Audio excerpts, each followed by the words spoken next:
सिकंदर इस एरिया में एंट्री मार रहा था। सिकंदर के मतलब ऊपर एक सनक सवार है कि हमें पूरे विश्व को जीत लेना है। उस अखंड भारत की धरती पर सिकंदर की पहली जीत हो गई। चाणक्य ने वही कसम खाया था कि तुमने मेरी शिखा खोली है, इसको तब तक नहीं बांधेंगे जब तक तुमको इस धरती से ना उजाड़ देते हैं। यहाँ पर चाणक्य की पहली नीति सफल हो गई कि हमें सिकंदर को वापस भेजना है। वो भी बेचारा कहा कि ओ माय गॉड, मेरा सिकंदर मर गया, उसका घोड़ा और वो दोनों मर गए। कहां पर? बेबीलोन। सबसे खतरनाक हथियार थी सब 20 कन्याएं। मगध जो था वो एक्चुअली इसका लोकेशन बहुत जबरदस्त था। मगध में तो पहला वंश था हरियंक वंश। देखिए ना, हरियंक वंश ये था। हरियंक वंश इसने ही अपना इतना बड़ा एरिया कर दिया। उसके बाद शिशुनाग आया, ये सब छोटा छोटा बढ़ाते गए सब छोटे छोटे एरिया को। अब महापद नंद आया तो कलिंग को भी जीत लिया और ये पूरा एरिया किसका हो गया? मगध का हो गया। पूरा एरिया मगध का। मगध के पास नदियों की कोई कमी नहीं थी, जिस वजह से भूमि उपजाऊ थी और कृषि अच्छा होता था। राजा के पास पैसा था। झारखंड वाला एरिया भी मगध में ही आ गया था। कोयला, लोहा, हाथ सब चीज वहां से मिल जाता था। हाथी के दांत, लकड़ी, हर चीज मिल जा सकता था।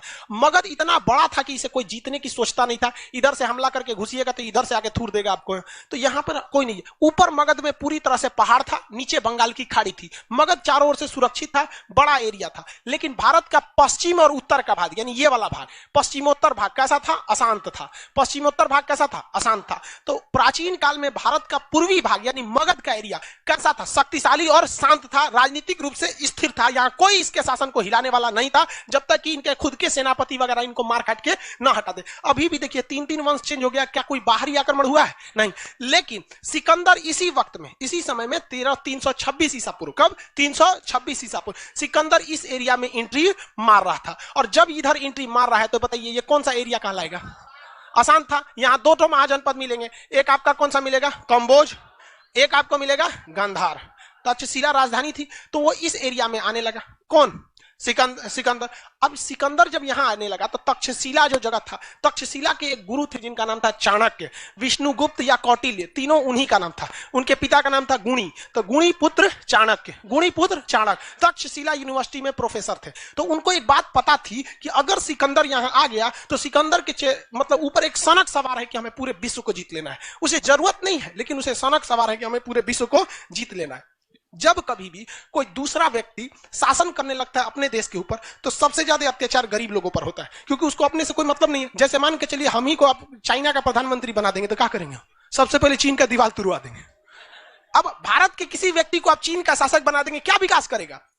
जिस जमीन पे आप पैदा नहीं हुए हैं कभी भी उस जमीन से प्रेम हो ही नहीं सकता है। यहाँ पर क्यों जमीन से प्रेम हो जाता है? बचपन से हम लोग उस जमीन की मिट्टी खाए होते हैं, मिट्टी खा खा के बड़े हुए ना, इसलिए इससे प्रेम हो जाता है। इसलिए हम इसके बारे में कभी गलत ही नहीं सोच सकते। सोचा सिकंदर आएगा भारत में, खुद तो करेगा नहीं, अपना कोनो स्टाफ बैठा देगा, कहेगा हमको यहां से 1 लाख रुपया भेजना, तू वहां से 2 लाख रुपया वसूलेगा, अपने कमाएगा। बहुत बर्बादी होने लगता है ना। तो ये बात किसको पता चल गई? चाणक्य को, कि सिकंदर एंट्री मार चुका है। सिकंदर चाणक्य ने तक्षशिला, ये जगह कौन था भैया? तक्षशिला। कंबोज तो बर्बाद हो चुका था, तक्षशिला ही बड़ा था। कंबोज, ये जो तक्षशिला था ना, कंबोज को भी मिला लिया अपने में। तो तक्षशिला के राजा जो थे आम्भिक थे। तक्षशिला के राजा आम्भिक। आम्भिक में 2 समस्याएं। आम्भिक एक डरपोक शासक था, बहुत ही योग्य नहीं था। दूसरा, इससे सुरा अय्यास बहुत बड़का था। इससे सुरा ये सब मराया है सब यही चक्कर में, सबको समझे में नहीं आता है इसे। तो इसको मतलब डेली कोई ना कोई इसको पसंदे आ जाती थी। इसको अपनी पत्नी से जमता नहीं था आम्भिक को, तो इसकी पत्नी खुद से नहीं झगड़े। और जब कभी भी फैमिली में झगड़ा होता है ना, जब कभी भी फैमिली में झगड़ा होता है तो फिर बहुत बड़ा प्रलय आता है, बहुत दिक्कत हो जाता है, व्यक्ति का विकास रुक जाता है। क्योंकि सड़क पे पड़े कितने भी कंकड़ हो आपके कदम नहीं रोक सकते हैं, लेकिन एक छोटा सा कंकड़ आपके जूता के अंदर चला गया ना तो 1 कदम आगे नहीं बढ़ने देता है। इसलिए समाज में कितना भी खटर पटर हो आपको विकास कोई नहीं रोक सकता है, लेकिन आपके अपने परिवार में कभी माँ बाप में झगड़ा हो जाएगा, चाचा से हो जाएगा, भाई बहन में हो जाएगा, आपका घर का विकास कभी नहीं हो सकता है। और ये हिंदुस्तान के लगभग 50% घर की समस्या यही है। सबसे बड़ा समस्या यहाँ पे लड़ेगा सब अपने में, हद है यार। देखेंगे ना अब मम्मी पापा में झगड़ा होगा, बताओ, बुढ़ो सब झगड़ा करके बैठा है सब। अरे तरीका बुढ़ा गए वो लोग यार, आप झगड़ा का ये कर रहा है लोग। नहीं, उन लोग को समझ में आता है अभी हम जवाने हैं। अब भाई इसमें गलत ऐसा कोई नहीं होगा जिसमें आप लोग में मम्मी पापा में झगड़ा नहीं होता हो, लेकिन किसी किसी में ईगो बना लेते हैं। यही हाल हो गया किसके साथ? तक्षशिला। तक्षशिला के राजा कौन थे? आम्भिक। तक्षशिला के राजा आम्भिक।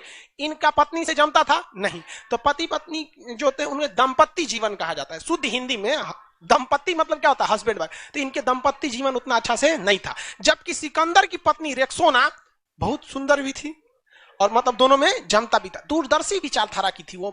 अब इसका फायदा उठा लिया कौन, सिकंदर, और तक्षशिला पर आक्रमण कर दिया। तक्षशिला पर जब आक्रमण किया तो तक्षशिला पर आक्रमण के डर के मारे आंभिक सिकंदर की अधीनता स्वीकार कर लिया और यह भारत की जमीन पर, उस समय अखंड भारत की धरती पर सिकंदर की पहली जीत हो गई।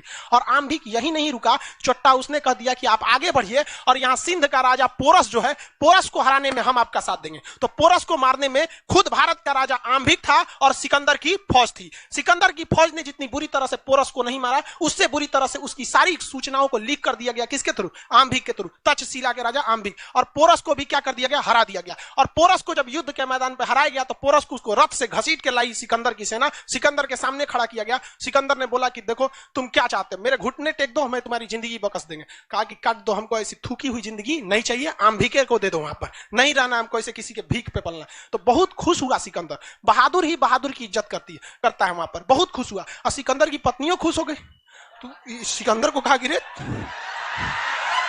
ते काय खुश हो रही है रे, डबल बॉन्ड बनाएगी क्या, राखी बांध राखी।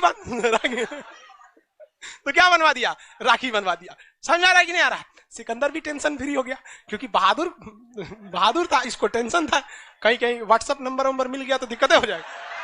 तो अब पोरस को कहा गया कि देखो हम तुम्हें एक राजा की उपाधि देते हैं, तुम्हारा सब कुछ तुम्हारी वीरता को देखकर लौटा देते हैं, बदले में तुमसे एक ही चीज मानते हैं, जब तो हम आगे की ओर आक्रमण करेंगे, किधर की ओर, मगध की ओर, क्योंकि अब मगध इतना आगे आ चुका था, तो तुम हमारी क्या करना, मदद करना। अब ये तो घेरा गया पोरस। रीजन क्या है कि सिकंदर तो सार हो गया ना उसका, नहीं क्या हो गया, बहनोई हो गया वहां पे, एक रिश्तेदार हो गया। दूसरा हारे हुए हो यार, तुम्हारे दादागिरी नहीं चल पाएगा हारने के बाद, कितनों शान दिखा लो कि मार दो ये कर दो, लेकिन हार होती है। तो मजबूरी में अब पोरस, आंभिक दोनों और सिकंदर तीनों की अब भूमिका किधर थी आगे बढ़ने के लिए, मगध के लिए। अब यहां मगध, तक्षशिला के राजा गुरु का नाम चाणक्य, ये कहां आए थे, मगध में। समझाने किसको, धनानंद को समझाने आए थे। और धनानंद को समझा रहे थे कि अगर ये सिकंदर यहाँ घुस जाता है तो यहाँ से आर्थिक विदोहन करेगा, आने वाली पीढ़ियों तक को बर्बाद कर देगा, आप इसको संभालिए नहीं तो बहुत दिक्कत हो जाएगा। अब इस बीच धनानंद नशे में था और ऑर्केस्ट्रा देख रहा था। कहता कि रे ये कहाँ का आया है ब्राह्मण। धनानंद इनको, चाणक्य को, उनका चोटी पकड़ के फेंकवा दिया बाहर। सोचो चोटियां नोच के फेंकवा दिया और नोचा तब खुल गया, बांधते थे लोग ना चोटी, उससे खुल गया वहां पे। अब धनानंद के सामने इनका गुस्सा 7वें आसमान पर था, चाणक्य का। और चाणक्य ने वही कसम खाया था कि तुमने मेरी शिखा खोली है, इसको तब तक नहीं बांधेंगे जब तक तुमको इस धरती से ना उजाड़ देते हैं यहाँ पर। और वहां से धनानंद चले आए वापस, सॉरी धनानंद कह रहे चाणक्य। और चाणक्य यहाँ आए कहां पर, अपने तक्षशिला में, और अपने सबसे प्रिय शिष्य जिनका नाम था चंद्रगुप्त, सबसे प्रिय शिष्य का नाम था चंद्रगुप्त को कहा कि देखो ये चोट्टा अपने मदिरा पान में लगा हुआ है, इसकी बर्बादी करना तो फिक्स है, छोड़ेंगे नहीं इस साले को, हमारा बाल नोच दिया, बेइज्जती कर दिया यहां पर। समझ गया चाणक्य ने। अभी पहला काम हमारा क्या है, सिकंदर, इसलिए दिमाग से उतर जाओ और हकीकत देखिए चाणक्य की। गुरु चाणक्य ने चंद्रगुप्त मौर्य को बताया ही नहीं था कि मगध में मेरी बेइज्जती हुई, क्योंकि गुरु को पता था कि जो मेरा शिष्य है इसको माइंड डेविएट हो जाएगा कि ये सिकंदर से बड़ा दुश्मन मानने लगेगा किसको, चंद्रगुप्त मौर्य, इसको धनानंद। इसलिए चंद्रगुप्त मौर्य को बताया नहीं, कहा कि यहां से ये लोग नहीं लड़ पाएंगे, ये कमजोर हैं, और तुम किससे लड़ो, सिकंदर से लड़ो। तो कहा कि महाराज हम ना राजा है ना कुछ है, हम तो चाहे वो अकेले 3-3 को राजा, हम लड़ेंगे कहां से। तो वहां काम आया अंधविश्वास। अंधविश्वास इतना भयानक चीज होता है कि किसी को डरा के रख देता है। गुरु चाणक्य और चंद्रगुप्त ये सिकंदर की सेना में ये बात फैलाने में सफल हो गए कि जो भी इस ब्यास नदी को पार करेगा तो आगे भारत शुरू हो जाता है, मुख्य भूमि, और भारत देवों की भूमि है, यहाँ भगवान लोग का निवास होता है। बिना अनुमति कोई युद्ध की नीति से आता है तो भयंकर भयंकर बीमारी हो जाती है, आंख फूट जाता है, प्लेग हो जाता है, कुछ हो जाता है। तो सिकंदर का प्लेग हो जाता है, यहाँ कोनो हमारे यहाँ जादू टोना नहीं होता है। तब तक भोजन में चंद्रगुप्त मौर्य सिकंदर की एगो सेना को मारा, अब मार के उसकी वर्दी उर्दी पहन के गुप्तचर बन के घुस गया, क्योंकि भाई गुरु थे चाणक्य, उनको पता था कि किस तरह से ये अजात शत्रु ने वर्षकार की मदद से घुसकर वैशाली में हर एक जानकारी निकाल लिया। उसी तरह चंद्रगुप्त मौर्य को चाणक्य ने एक गुप्तचर बना के किसकी फौज में घुसा दिया, सिकंदर। और सिकंदर इस अफवाह को फैलाने में कामयाब हो गया और धीरे धीरे वहां के लोग डरने लगे। इसी बीच चंद्रगुप्त मौर्य ने खाने में जहर मिला दिया। उस समय फोरेंसिक रिपोर्ट होती नहीं थी, कौन सी पता चलेगा कैसे मर गया, वहां पे जांच होता था कुछ। और जहर एक से एक कैटेगरी का था, आज खाओ 2 दिन बाद मरो, आज खाओ 3 घंटा बाद मरो, आज खाओ 6 महीना बाद मरो, इस टाइप का। तो जहर दिया और 1 हफ्ता बाद उसका असर दिखने लगा। 1 हफ्ता बाद आपको पता ही नहीं चलेगा कि 1 हफ्ता पहले क्या खाए थे। आपको पता है क्या पिछले संडे क्या खाए थे? किसी को नहीं पता। कौन ध्यान देता है यहाँ पे? और घुसा पूरा तरह से फैला दिया अफवाह को। सिकंदर की फौज में अब धीरे धीरे क्या फैल गई? अफवाह। और कहा गया कि चलो एक काम करो, जिसको जिसको ब्यास नदी पार करना है चलो। तो ब्यास नदी में घूम फिर के आया सब। अजनते हैं किसको ले आया था सब घुमाने के लिए? जो उनके खनवा में जहर दिया था, टहल के आया सब ब्यास नदी में, 1 हफ्ता बाद मर गया। अचानक कहा देखो देखो देखो यही होता है यहाँ पे, जाओगे लोग तो क्या हो जाएगा, मर जाओगे। तो अफवाह भी बहुत फैली गई। अब जब एक आदमी अफवाह से मरता है ना तो बहुत भयानक हो जाता है। आप देखे होंगे भारत में चोटी कटुआ का, पता नहीं कोनो को चोटी कटाया था कि नहीं, लेकिन अफवाह बहुत भयानक हो गया था। लड़की सब सोती नहीं थी, सब डर के मारे। वहां पे मुंह नचुआ वाला कई कई चीज ऐसा ऐसा अफवाह हो जाता है। तो ऐसे ही मुंह नचुआ वाला अफवाह कहां फैल गया? यहाँ पर। अब यहाँ पे तो धनानंद ने किसको भगा दिया था? चाणक्य। यहाँ चाणक्य अपने शिष्य चंद्रगुप्त मौर्य के साथ यहाँ अफवाह फैलाने में क्या हो गए? सफल हो गए। अब सिकंदर की फौज 2 कारण से, एक तो पूरी तरह से थक चुकी थी, लगातार युद्ध कर करके थक गई थी फौज। यहाँ धना इससे आम्भिक से लड़ी थी, लड़ने के बाद ही ना सरेंडर किया था। थोड़ा मोड़ा युद्ध हुआ था तू में, पोरस से बहादुरी से लड़ी थी, उधर से लड़ते हुए आ रही थी और दूसरे की जमीन पे बैठी है, टेंट में लगा के, नींद अच्छा से नहीं आएगा। उस समय व्हाट्सएप भी नहीं था कि घरे बतिया ले। कोनो का हाले फिलहाल बिया हुआ था तो घरे लौटना था बेचारा, फोन नंबर भी नहीं था उस समय, कबूतर खत ले जाते थे सब। तो कहा कि भैया हम नहीं लड़ेंगे, ब्यास नदी को पार नहीं करेंगे। दूसरा अफवाह फैल गया कि जो भी ब्यास नदी को पार करेगा वो क्या होगा? मरेगा। और डेली उसके कहीं कहीं कुछ डिजाइन से मर रहा था सब वहां पे। उसके बाद आ गया ब्यास नदी में बाढ़। अब ब्यास नदी लबालब हो गया। भारत की नदियों में बाढ़ आता है तो सोचा समुंदर बन जाता है। अब कैसे लड़िएगा? उसके बाद अफवाह यह फैला दिया गया कि धनानंद के पास हाथियों की बहुत बड़ी फौज है। हाथियों की क्या है? बहुत बड़ी फौज है। और सिकंदर हाथी लाया नहीं था, क्या लाया था? घोड़ा। और घोड़ा और हाथी क्या, के घोड़ा कुछ करेगा? हाइट, युद्ध में हाइट का बहुत बड़ा फायदा होता है। किसी भी तरह से करके इसकी सेना में एक मनोवैज्ञानिक दबाव बना दिया गया और सिकंदर की फौज डर कर लौट गई। वहां पे सिकंदर ने बहुत कोशिश किया क्या करने के लिए? अपनी फौज को प्रेरित करने के लिए कि किधर चलो, भारत की ओर आक्रमण करो। सिकंदर की फौज मानी ही नहीं, कही कि भाड़ में जाओ, सोचा राजा तुमको जाना है जाओ, हम नहीं जाएंगे, या ब्यास नदी पार करेंगे, उधर भगवान सब की जमीन है, देख रहे हैं किसी का आंख फूट गया, कोई मर गया, कोई कुछ हो गया, हम नहीं जाने वाले, कहीं और हमको हमला के लिए भेजे। समझाते रह गया सिकंदर, लेकिन कोई उसकी बात को नहीं माना।